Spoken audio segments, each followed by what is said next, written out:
In the photos, she looked like an ordinary mother, smiling, hugging her family, posing at holiday gatherings. Neighbors knew her as a quiet woman who didn't socialize much with anyone, but didn't cause problems either. And it was these very photos that would later be shown on the news across America when it was revealed exactly what she kept in her apartment. But that moment was still a long way off. Detroit, autumn 2015. The east side of the city, a neighborhood where half the houses are boarded up, and the other half, frankly, probably should be too. Two bailiffs drive up to an apartment building on Martin Street. It's a standard call: eviction for unpaid rent. The tenant hadn't paid for 4 months. The court had issued a ruling, and now they needed to document the condition of the premises and hand the keys over to the owner. They go on 3 or 4 of these calls a week. It's absolute routine. The second-floor apartment. The door turned out to be unlocked. They pushed it, and it opened. No one was inside. The woman had moved out on her own, without waiting for the bailiffs, which was also a common occurrence. People don't want to watch their belongings being carried out onto the street, so it's easier to leave ahead of time. The apartment looked as though they had left in a hurry. Some of the furniture remained: a saggy sofa, a couple of chairs, a table. Trash, bags, and some rags were on the floor. Dirty dishes were in the sink. It smelled of stale air and something else, but the bailiffs didn't immediately realize what it was. Next was the standard procedure: go through all the rooms, take photos, make an inventory. The kitchen was empty, the bathroom too. In the bedroom, there was a mattress on the floor and a pile of clothes in the closet. In the younger children's room, there were 2 beds and scattered toys. It was clear that a family had lived here. But where they were now was no longer the bailiff's concern. When they returned to the living room, one of them noticed a large chest freezer against the far wall near the window. White, old, and humming. It was running, which meant the electricity hadn't been shut off yet. A freezer during an eviction is always a separate issue. Food might be left inside, which would spoil and stink up the entire place. So checking it was mandatory. The bailiff walked closer. The lid was heavy, frozen shut at the edges. He pulled harder and opened it. Inside lay 2 bundles. Black trash bags tightly wrapped with duct tape. Large, oblong, and irregularly shaped. They lay on top of each other, covered in a layer of frost. The first thought that comes in such a situation is meat. People sometimes buy in bulk and store whole carcasses. Or hunters who have venison or pork. That would be a perfectly logical explanation for a freezer in the middle of a living room. The bailiff pulled the edge of a bag to see what was inside. The plastic had stiffened from the cold and wouldn't yield easily. He pulled harder, and the bag split at the seam. A foot appeared through the tear. A human foot. A small one. He jerked his hand back and stepped away. For a few seconds, he just stood and stared, trying to process exactly what he was seeing. Then he turned to his partner and told him to call the police. The patrol arrived 11 minutes later. Forensics followed. The apartment was immediately cordoned off. The bailiffs were taken into the hallway to give statements. From that moment on, the freezer was opened as part of the investigative team's work. When they unwrapped the first bundle, they found a curled-up figure inside, knees pulled to the chest, arms pressed to the body. Everything was completely frozen, covered in ice crystals. It looked very young. The second bundle, the same thing. Only the figure was noticeably larger. a teenager, 2.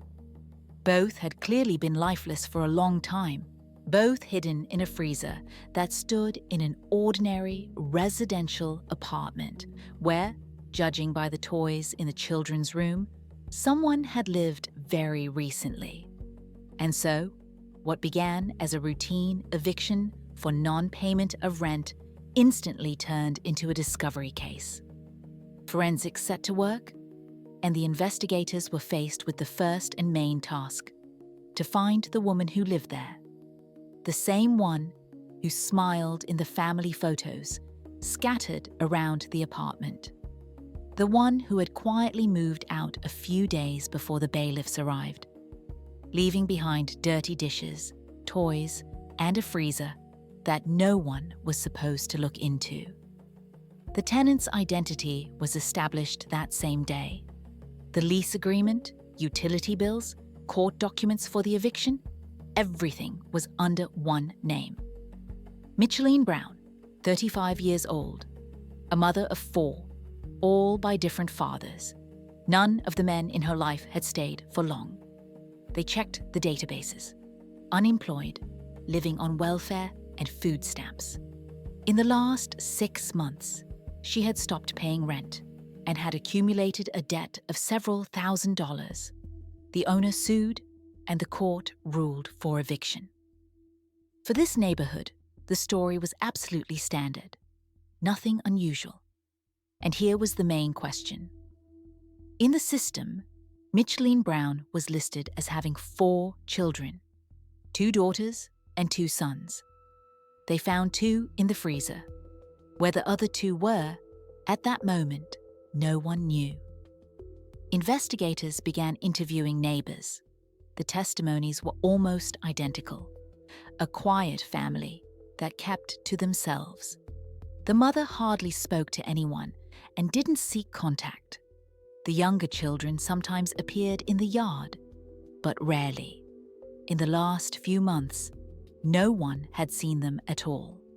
But, characteristically, none of the neighbors gave it much thought. In such neighborhoods, people are used to not minding other people's business. Everyone has enough problems of their own. One neighbor remembered hearing screams from that apartment a few times, loud ones, but he couldn't make out exactly what was being yelled. The walls were thin, and sounds traveled through the whole building. He decided then that it was an ordinary family quarrel.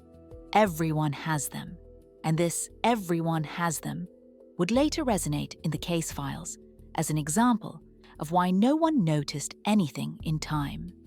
Meanwhile, forensics finished the preliminary examination. Both had been lifeless for a long time, not days or weeks, months, and possibly years. Only an autopsy could tell for sure. But even at this stage, it was clear that the discovery had been in the freezer for a very long time. Police put Mitchelle Brown on the wanted list. Simultaneously, the search for the remaining 2 began. Because if 2 were in the freezer, where the other 2 were, and whether they were even alive, was a question that needed to be answered as quickly as possible. They found her the very next day, and characteristically, they didn't even really have to look for her, because she wasn't hiding. Mitchelle was living at the other end of Detroit, renting a room in the house of an acquaintance. When the police knocked on the door, she opened it herself. The 2 younger children were with her, a son and a daughter, both alive. Mitchelle didn't resist, didn't scream, didn't try to run. She silently held out her hands for the handcuffs, and as she was being led to the police car, she didn't look back at her family even once. Not a single look back. Not a word of farewell. She just got into the car, and that was it. The younger children were immediately handed over to social services. A medical examination showed they were physically unharmed. No signs of abuse, starvation, or visible trauma. They were fed, clothed, and looked normal, if that word could even be applied to such a situation.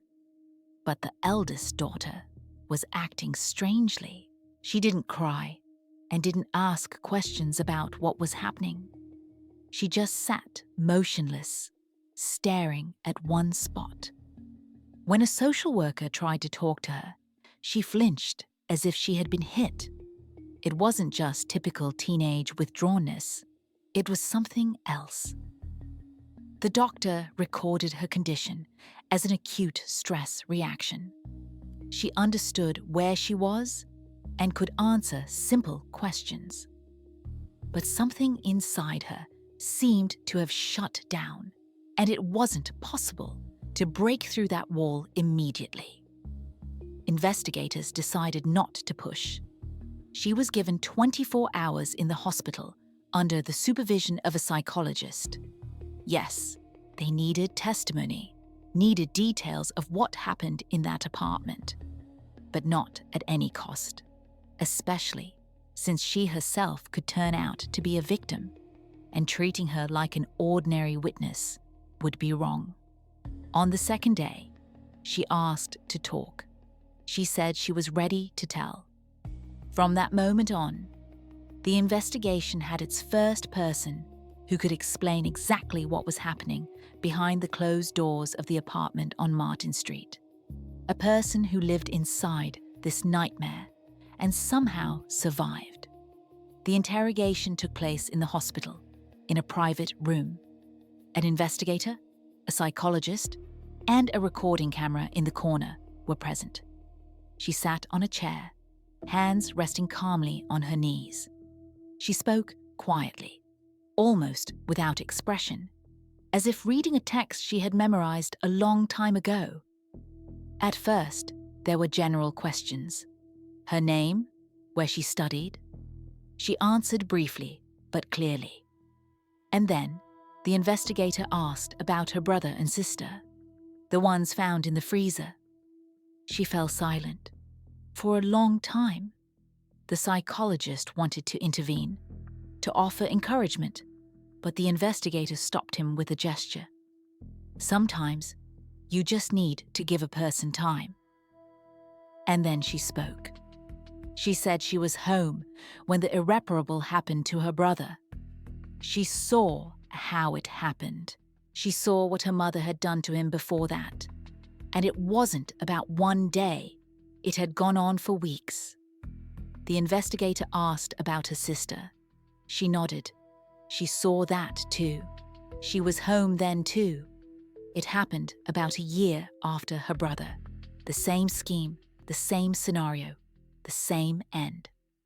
She remembered everything, every day of those weeks. What her mother said, what she did, how it all ended. And what happened after, when the bundle ended up in the freezer and life in the apartment continued as if nothing had happened. Breakfasts, dinners, TV in the evenings, ordinary family life, except that her brother lay in the freezer against the wall. For 3 years, she lived with this knowledge. She went to school, did her homework, talked to her classmates. And all that time, she kept silent. The investigator asked the question he couldn't help but ask. Why didn't she tell anyone sooner? Teachers, neighbors, police, anyone? She looked at him as if he had asked something completely obvious. And she answered with a single sentence that made the room go silent. Because then, I would have been the next one in that freezer. The investigator asked her to tell everything from the beginning. She nodded and started with her brother. March 2012. And so, it all started with some trifle. He did something wrong. She didn't remember exactly what. Maybe he didn't clean up after himself. Maybe he snapped back in response to a remark. The mother got angry. At first, it was an ordinary punishment. No dinner. This had happened before. No one was particularly surprised. But the next day, The mother didn't give him breakfast or lunch either.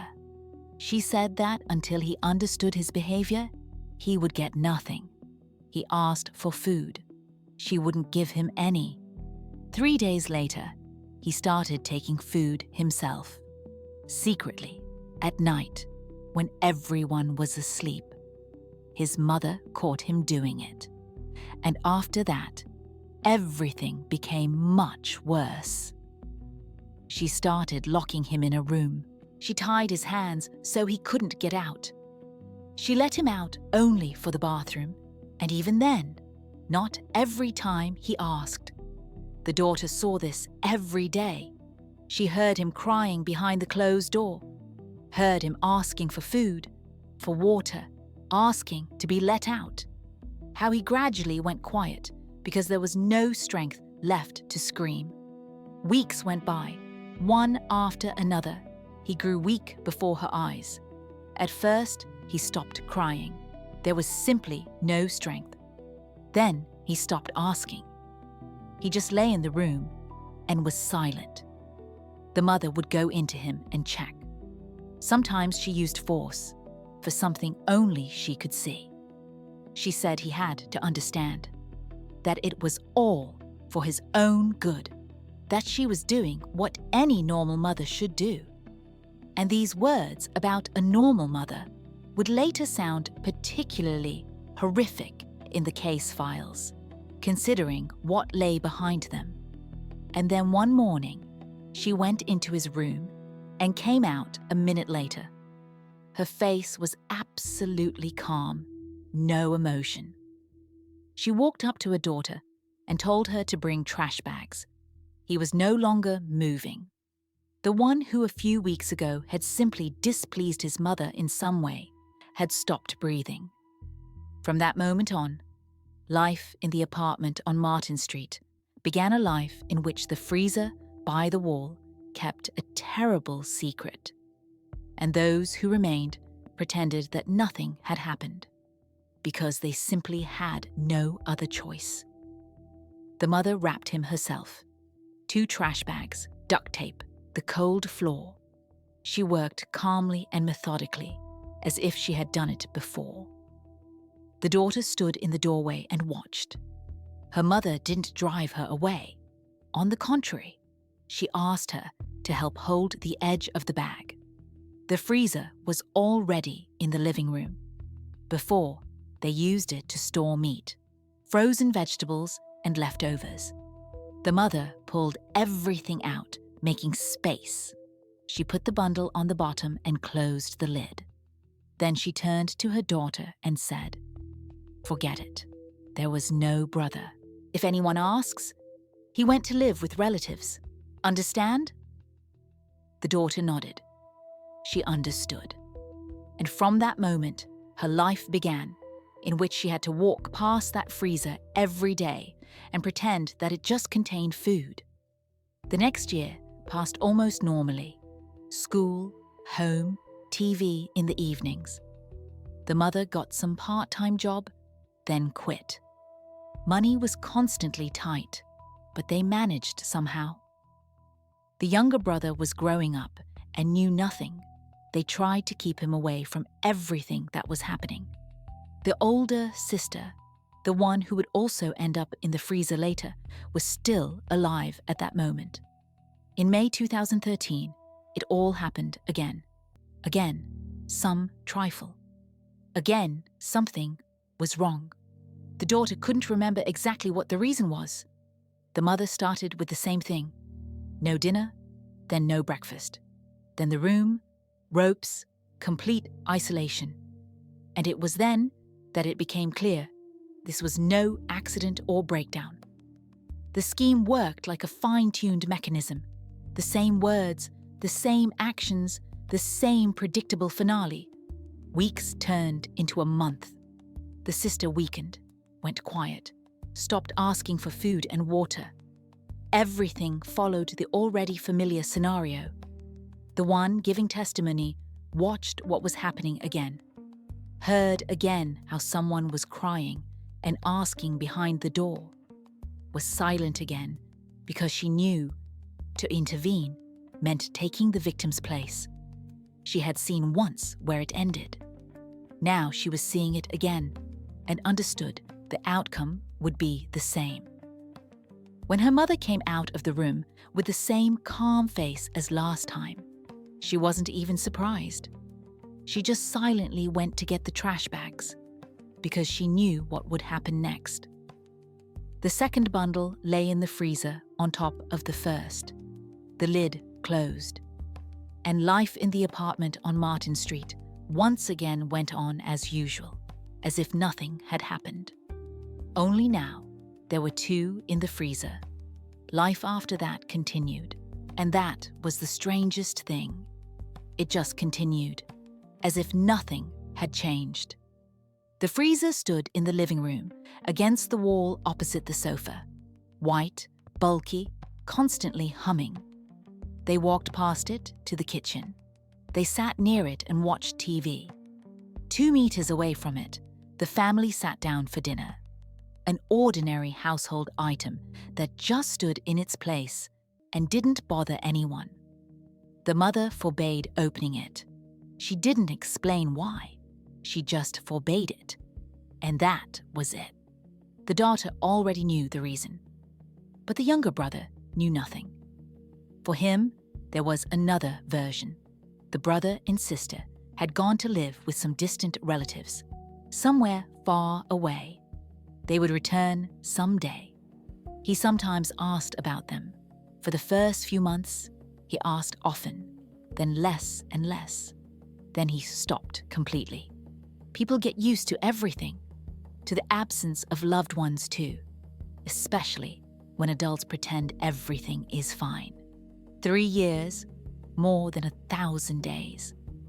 The daughter woke up, had breakfast, went to school, returned home, did her homework, had dinner, and went to bed. The freezer hummed in the living room. That sound became part of the background, like the noise of a refrigerator or the ticking of a clock.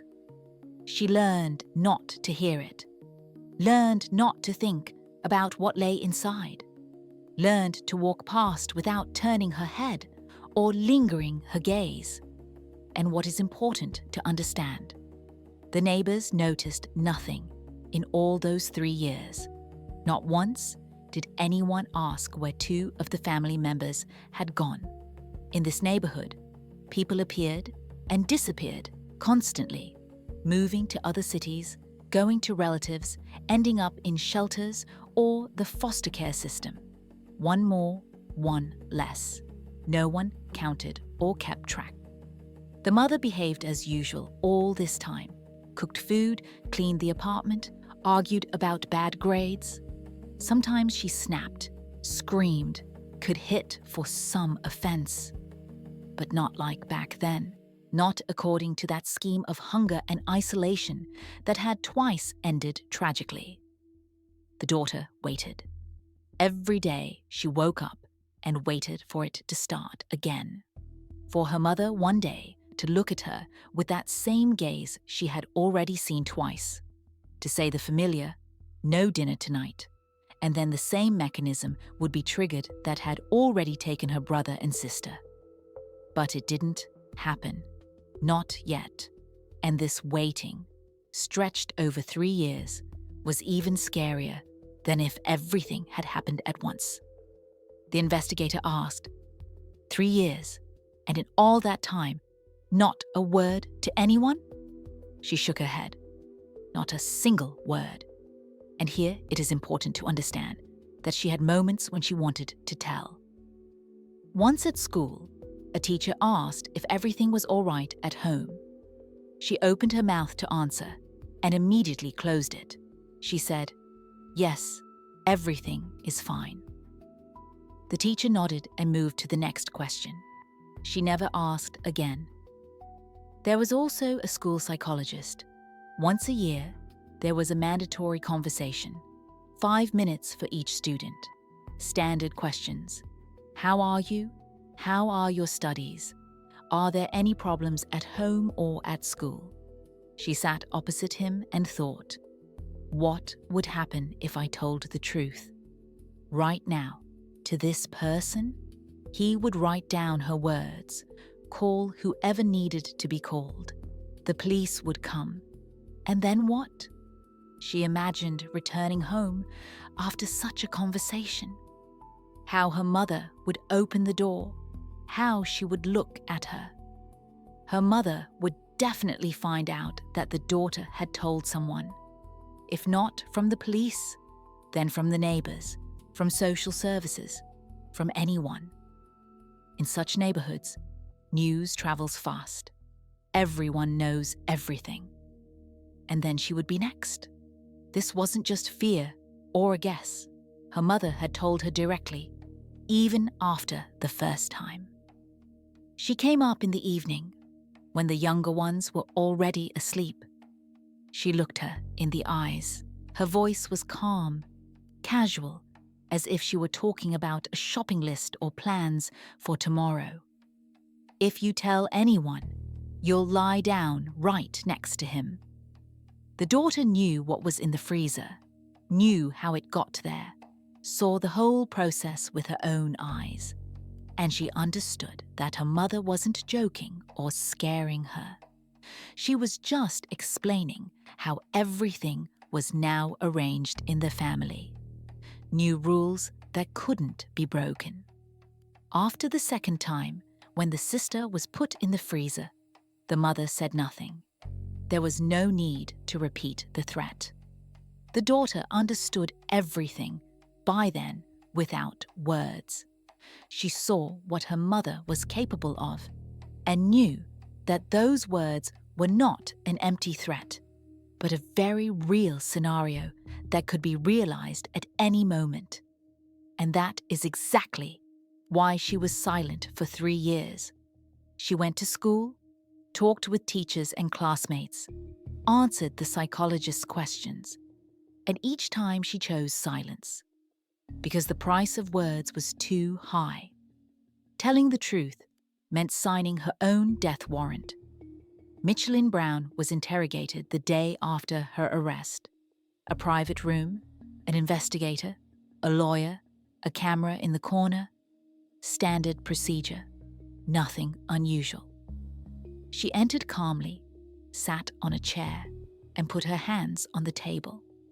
She waited for questions, looking as if she had come for a job interview, not an interrogation about a case regarding what happened to her own children.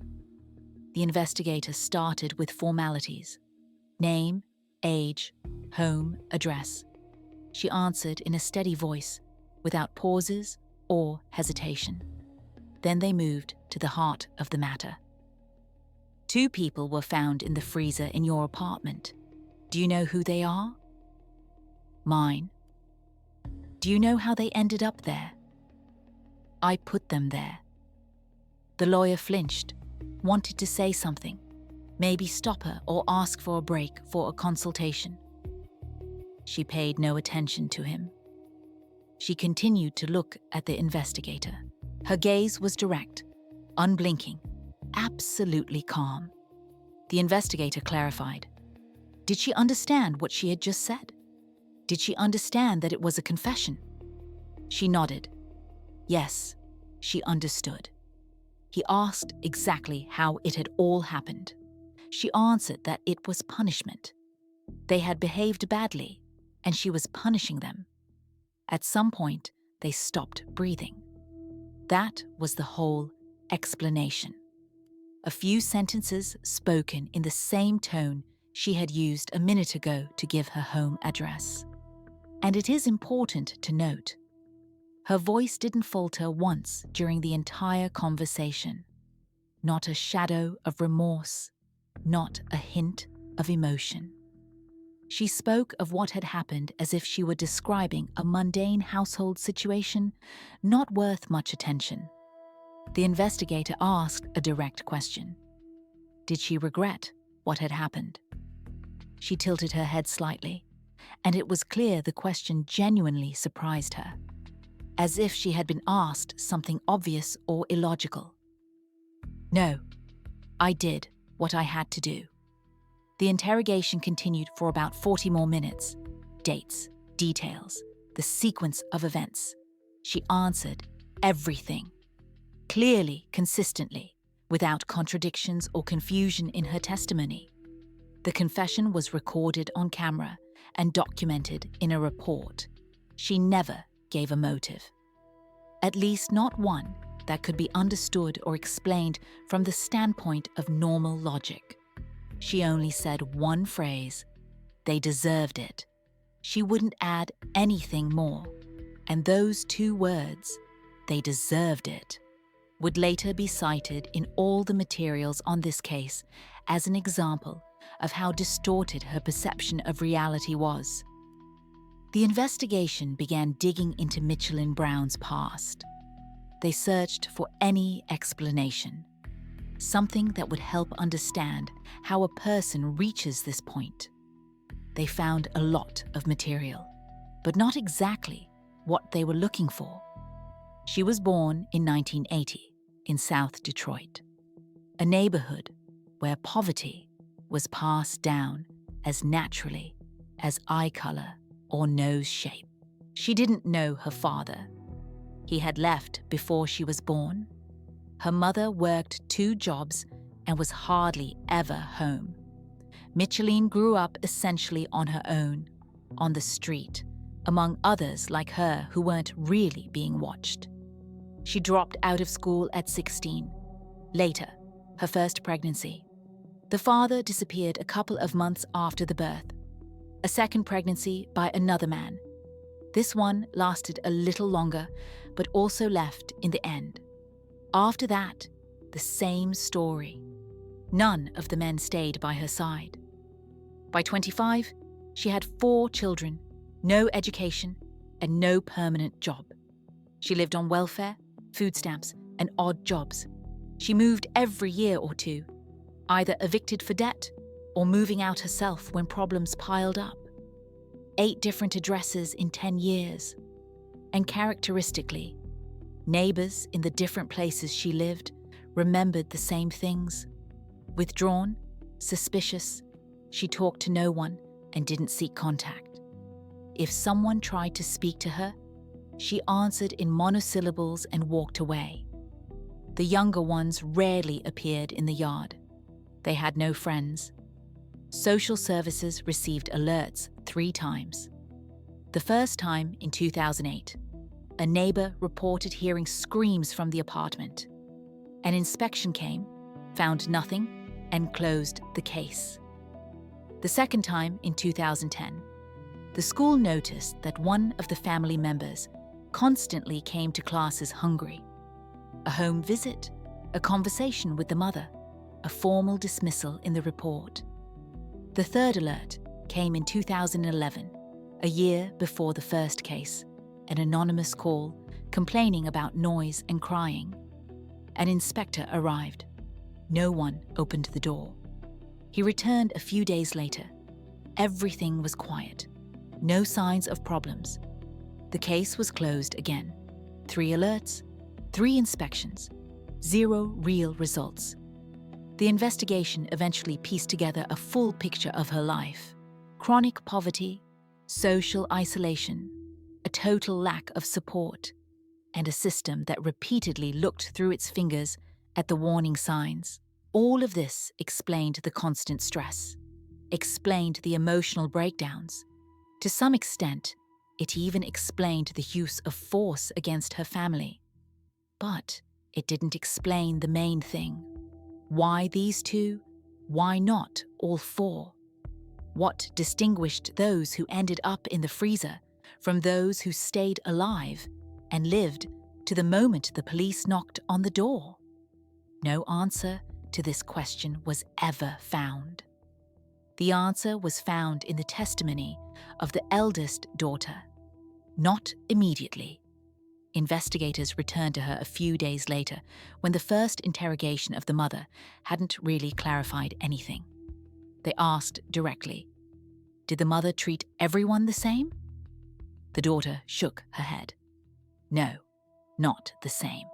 Not at all the same." There were 4 of them, but for the mother, they were divided into 2 categories.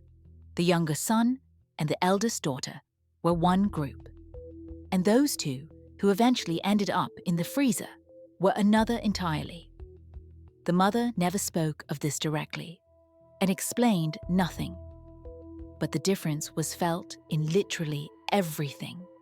In how she looked at them, how she spoke to them, how she punished them for the slightest offenses. The investigator asked to clarify exactly how this difference manifested. The daughter was silent, choosing her words. And then she said a phrase that would later enter all the case files. She called them demons.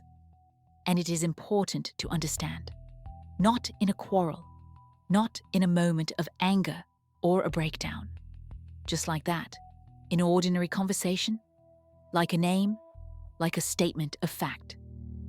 Those two, or demons, for the mother, it was the same thing, interchangeable concepts.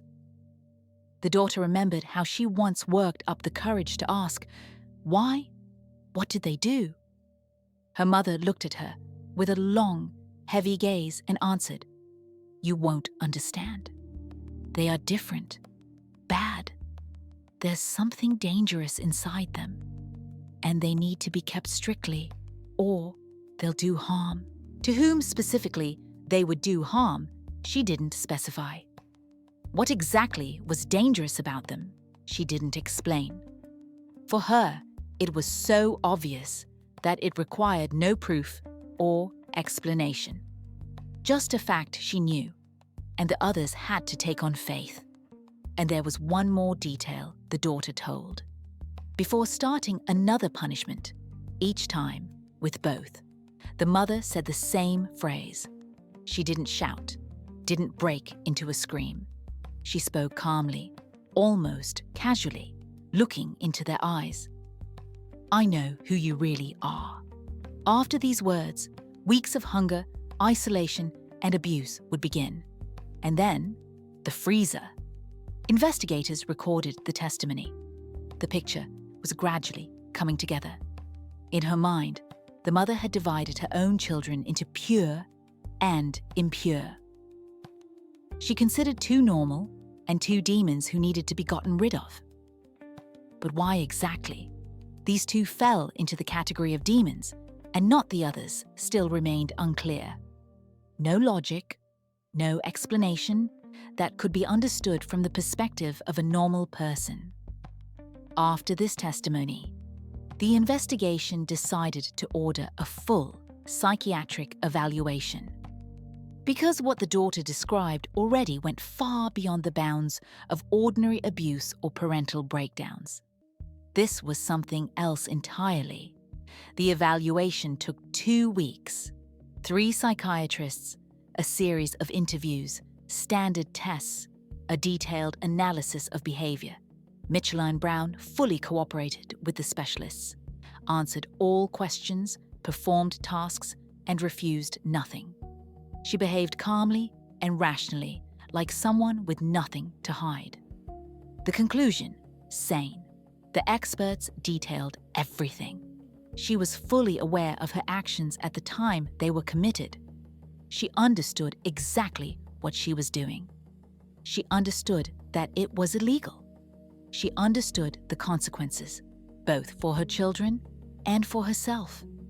She was not in a state of insanity, clouded consciousness, or a psychotic episode. She acted systematically over a long period, with full control over the situation. The diagnosis the experts gave? Personality disorder with pronounced paranoid features. This meant high suspiciousness, a tendency to see a threat where none exists. Rigidity of thinking. If she believed in something, it was almost impossible to dissuade her. Emotional coldness, a lack of empathy, and an inability to feel guilt for the harm caused. And here, it's important to understand the difference. This is not psychosis, not schizophrenia, not a state in which a person loses contact with reality and doesn't understand what is happening around them. She understood everything. Her understanding just worked by different rules. One of the experts wrote in his report, a phrasing that would later be cited in the case files. The patient possesses a stable belief system that she considers absolutely true. These beliefs are not subject to correction. However, formally, they are not delusions in the clinical sense. She is capable of distinguishing right from wrong. It is just that her concept of right is radically different from the generally accepted one. To translate this into plain language, she knew what she was doing. She knew that society calls it a crime. She knew that there was a punishment prescribed for it, and she did it anyway, because in her own coordinate system, it was the right decision, necessary. What a mother must do to protect the family from the demons she saw in two of her own.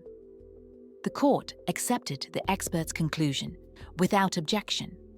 Mitchelle Brown was found fully sane and fit to stand trial. This meant she would be held fully accountable for her actions, without any allowances for her mental state. The date for the first hearing was set for December of that same year, December 2015. Wayne County Circuit Court, courtroom number 4 on the second floor. The public benches are about half full. Journalists, a few local residents, a couple of law students who came to watch a real trial. The case never became a nationwide sensation.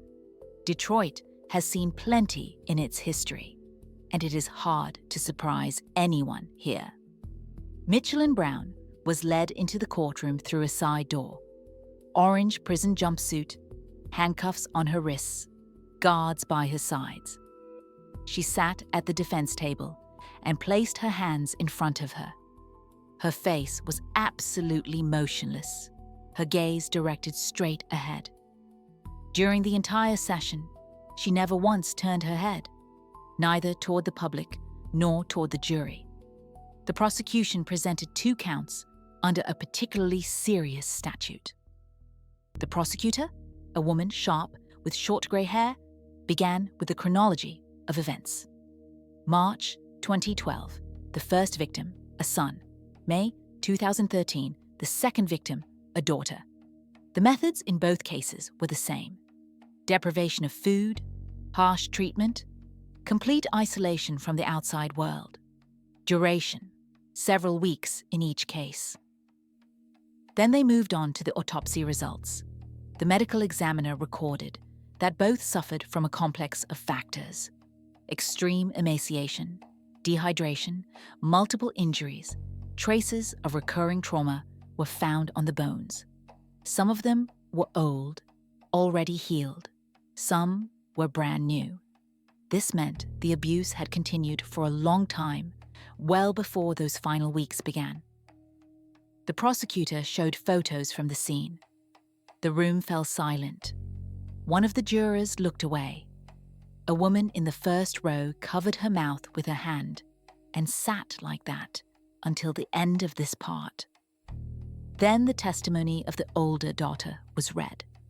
The court decided not to call her in person, to avoid re-traumatizing her by reliving it all. The prosecutor read the transcript in a flat voice, without any expression. And this monotony turned out to be scarier than any emotional intonation. Just dry facts, one after another, spoken as if it were a routine report. The defense remained silent throughout the entire hearing. The lawyer sat next to Mitchelle and made some notes in a notebook. Not a single objection, not a single question for the witnesses or experts. What strategy he had chosen remained unclear for the time being. The session ended around 6 in the evening. The judge declared a recess until the next morning. After the audience began to disperse, the prosecutor approached the defense table and said a few words to the lawyer that no one present could hear. He nodded silently in response. The next morning, when the session resumed, the lawyer asked for the floor, And from that moment on, it became clear what line of defense he intended to build. The lawyer stood up and stated the prosecution had offered a deal. The terms were standard for such cases. The accused pleads guilty to both counts. In return, life imprisonment, but with the right to apply for a sentence review after 25 years. Without the deal, the sentence would also be life, but without any right to review. The difference seemed small, but it was actually fundamental. With the deal, there remains at least a theoretical chance of someday being released. Without it, there is no such chance at all. The judge turned to Mitchell and asked a direct question. Did she understand the terms of the proposed deal? She nodded. Yes, she understood. The judge asked, had she discussed this with her lawyer? She nodded again. Yes, she had. Do you accept the terms of the deal? A pause hung in the air. The lawyer sitting next to her visibly tensed. The prosecutor looked on expectantly, holding the documents ready for signing. No. The judge asked again to make sure he had heard correctly. She repeated, no, she does not accept. The lawyer asked for a minute. He leaned toward her and spoke quickly, quietly, so that no one in the room could hear. He was explaining something, perhaps trying to persuade her to reconsider the decision. She listened in silence, staring straight ahead, and then turned to him and uttered a phrase, loudly enough for everyone present in the room to hear. I have nothing to confess. The lawyer slowly leaned back in his chair. Nothing reflected on his face. A professional mask he had clearly practiced for years. But the hand holding the pen trembled slightly. And this moment spoke volumes. He understood what had just happened and how it would end for his client. The judge recorded the official refusal of the deal. He announced that the trial would continue in the usual manner, without any agreements between the parties. The prosecutor put the plea deal papers back in her folder. Before sitting down, she looked at Mitchell. For a second, no longer. Mitchell did not look away. She stared back with the same motionless, expressionless face. The session moved to the closing arguments, but everyone in the room already understood the main thing. This woman was not going to defend herself in the usual sense of the word. She would not repent, would not ask for leniency, would not plead guilty, because in her own picture of the world, there was nothing to admit to.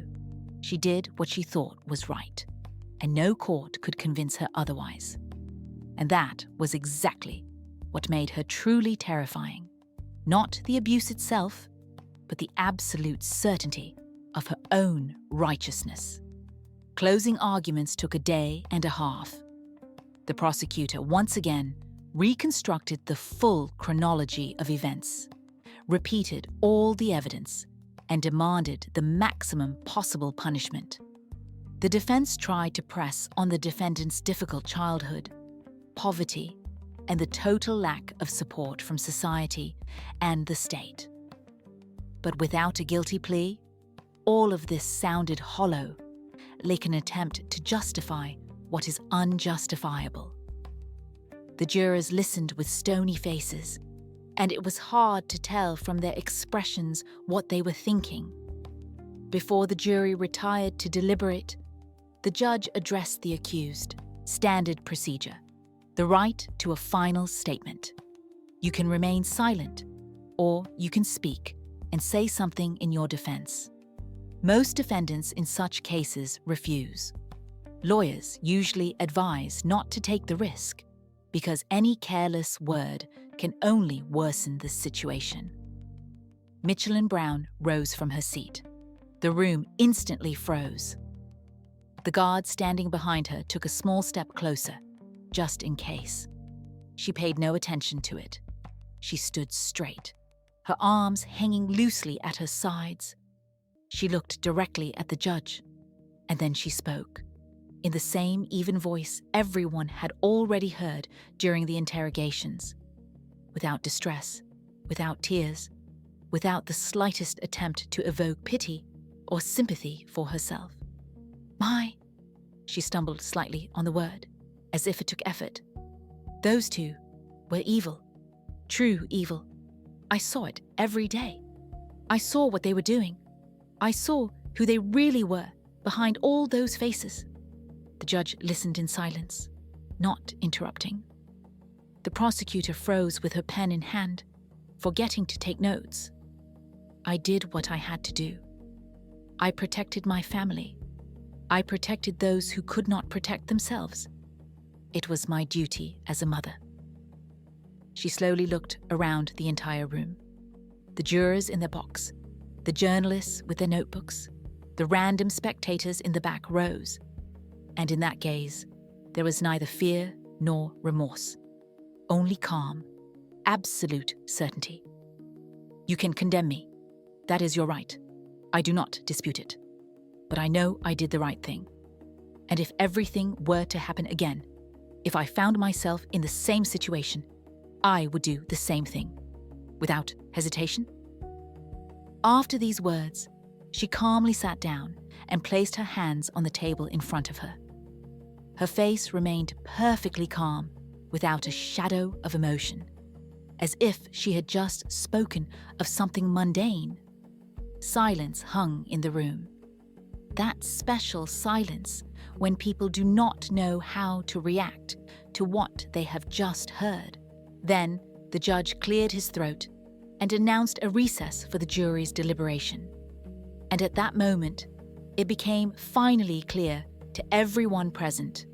This woman had not just committed a crime. She sincerely, with all her soul, believed she had performed a heroic deed, and that was exactly what made her final words so terrifying. Not the gravity of the act, but the complete lack of doubt in her own righteousness. The jury deliberated for only 40 minutes. For a case of such gravity, that is very little. Usually, such discussions drag on for hours, sometimes an entire day. But here, everything was too obvious to argue for long. They returned with a verdict, guilty on both counts under the particularly serious statute. The judge handed down the sentence: life imprisonment without the possibility of parole. Exactly the sentence she could have avoided if she had accepted the deal. Now, that chance was gone. Mitchell and Brown listened to the sentence in silence, with the same motionless face everyone had seen throughout the process. Then she calmly stood up and allowed the guards to lead her out of the room. Not a word, not a gesture, not the slightest sign of emotion. The case was officially closed, but one question remained unanswered. Throughout the investigation and trial, she spoke of evil, of protecting the family, of knowing who her relatives really were, but not once, neither in interrogations, nor in the courtroom, nor in her final statement, did she say directly exactly what, in her opinion, those two had done, what specific evil she saw in them. After the sentencing, the journalists returned to their newsrooms, and the public quickly forgot about the case. Detroit is a city where tragedies happen too often to remember each of them for long. But the case files did not go anywhere. Hundreds of pages of transcripts, testimonies, and expert opinions. And among them, everything she had said to the investigators in the first days after her arrest, before a lawyer appeared, before the trial began, when she had not yet filtered her words or thought about how they would sound. Investigators had asked her this question many times, phrasing it differently. Why? For what reason? What did they do? How did they wrong you? Each time she answered evasively. "You wouldn't understand. They were different. I did what I had to do." General phrases that hid nothing specific. But once, at the very end of the third interrogation, the investigator phrased the question differently. Not, "Why did you do it?" She had already answered that dozens of times, but differently. "What specifically were you punishing them for? What did they do that was so bad they deserved this?" And here she answered, in detail, at length, without avoiding the question. All of this was recorded in the transcript, word for word. This fragment of the interrogation was not read in court. There was no need, as guilt had already been fully proven by other materials. Therefore, it remained in the archival folders, in the volume of interrogations, on page 47. And there, on those pages, was her true explanation. What she sincerely believed, why she had starved them for weeks, used force, and ultimately brought two of her own to a tragic end, and then kept what remained in a freezer in the middle of the living room. An explanation that showed what had been going on in her head all that time. Page 47. Third interrogation, the last 20 minutes of the recording. The investigator asks the question, "What were you punishing them for? What did they do?" A pause in the recording, 8 seconds of silence. Then her voice, as even and calm as ever. "They were doing evil to him, to my youngest, to their brother, something that put him in a vulnerable position." The investigator asked again. Thinking he had misheard, she repeated it and added details. According to her, it had been happening constantly for several years. They did it when she wasn't looking. They hid. They chose their moments. But she knew anyway. She felt it.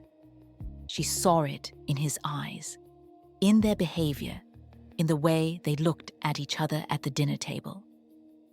The investigator asked a direct question. Had she seen it with her own eyes even once? No, she hadn't. Had someone told her about it? No, no one had told her. Had the younger son complained or asked for help? No, he never complained. Then how did she know it was happening?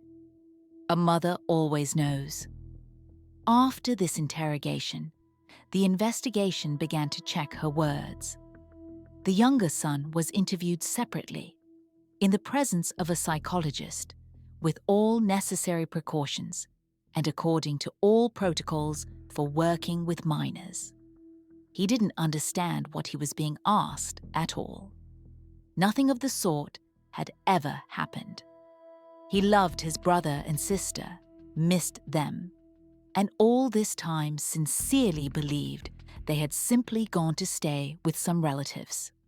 They checked the medical records of everyone.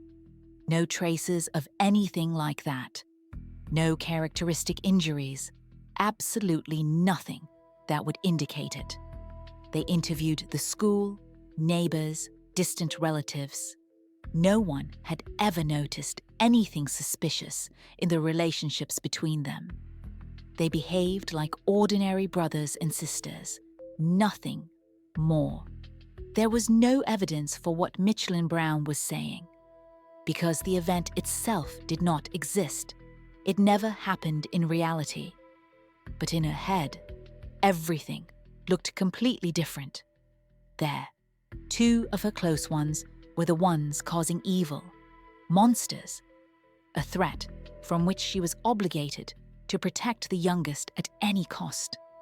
And this picture of the world determined all her actions throughout those terrible weeks. She didn't do it in a fit of rage. She didn't snap at some point or lose control of herself. Methodically, day after day, week after week, she punished them for what they had never done, for something that existed exclusively in her own head and nowhere else.